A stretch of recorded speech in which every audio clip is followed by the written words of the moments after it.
So at this point in the process, you're able to take any argument that's handed to you, draw a good representation of that argumentative structure that mimics the author's intention for that argument, then evaluates that argument on 3 different criteria: whether the premises are acceptable, whether they're relevant, and whether they're sufficient.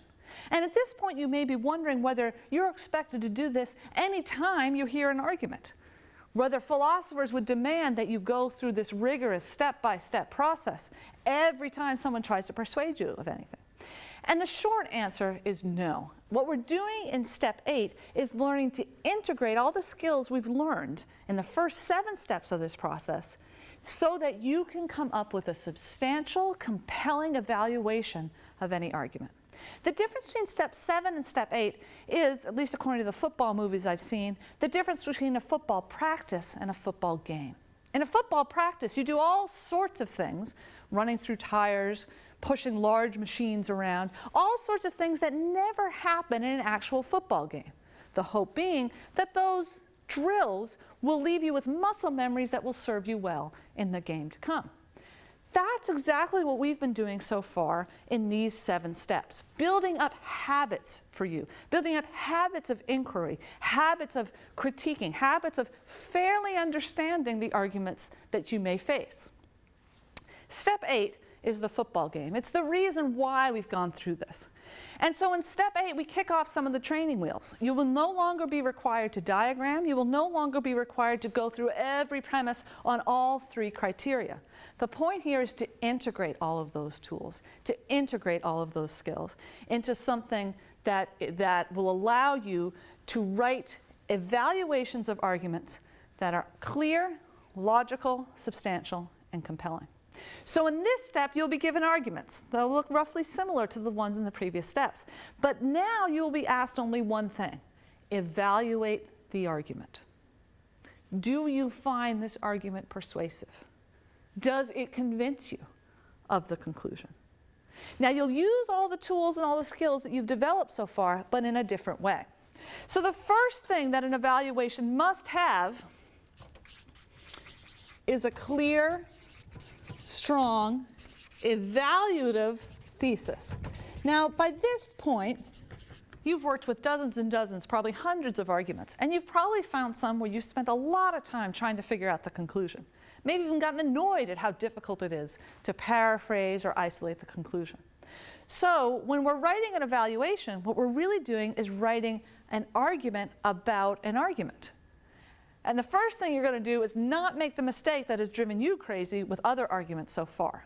So you're going to come to a clear conclusion. You're going to answer the question, is this argument persuasive? Now there's lots of different ways of answering this. You could say this argument is a complete failure. You could say this argument is incredibly compelling. You could say this argument works on some levels but doesn't take into account some important elements that are central to its conclusion. Lots of different ways you can phrase it. But you must involve in your evaluation a clear evaluative statement, as clear and specific as you can. Then, of course, you have to back up that statement. You have to try to convince your reader that you are correct in your evaluation. And you have to do that by applying, as you see fit, the ARG conditions. That is, you have to talk about whether the premises are acceptable. You have to talk about whether the premises are relevant. You have to talk about together whether the evidence is sufficient. Now, I say you have to, but unlike step 7, it is not necessarily the case that you'll use every criteria in every evaluation. You may find yourself with an argument that is just riddled with lies or misrepresentations, problems with acceptability. And in that case, you may be able to do a very good evaluation using only acceptability. You may find yourself in an argument where every claim is true and not a bit matters, in which case you're going to focus on relevance or some combination of the 3. What you want to learn in step 8 is how to deploy these ideas judiciously, how to use them well in a way that you weren't required to do in step 7. Okay, so a clear, strong thesis that is then backed up in an orderly, really clear fashion. Another element of this step is you must not use jargon. In these first 7 steps, you've learned a few terms that are professional terms within philosophy, things like premise. We even use acceptability in a specific way. We even use sufficiency in a specific way. As you write your evaluation of an argument, you don't want to use any language that only someone who has taken this course taught in this way would understand. Your evaluation should be accessible to any reasonably intelligent person and shouldn't have any barriers because of specific language choice. Now, you're going to be writing, as I said, an argument about an argument. And as I evaluate your argument, I will be using, surprise, surprise, the ARG conditions to evaluate your argument. So, for example, I will ask, do the claims that you make about the argument itself pass the acceptability rule? If you make a claim and say, well, the author clearly assumes this, and the author clearly doesn't assume that, I'm going to say that your evaluation is weak on acceptability.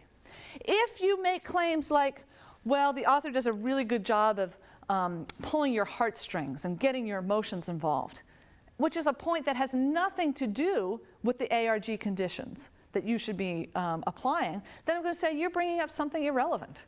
You're not making a point that's relevant to whether this argument is persuasive enough.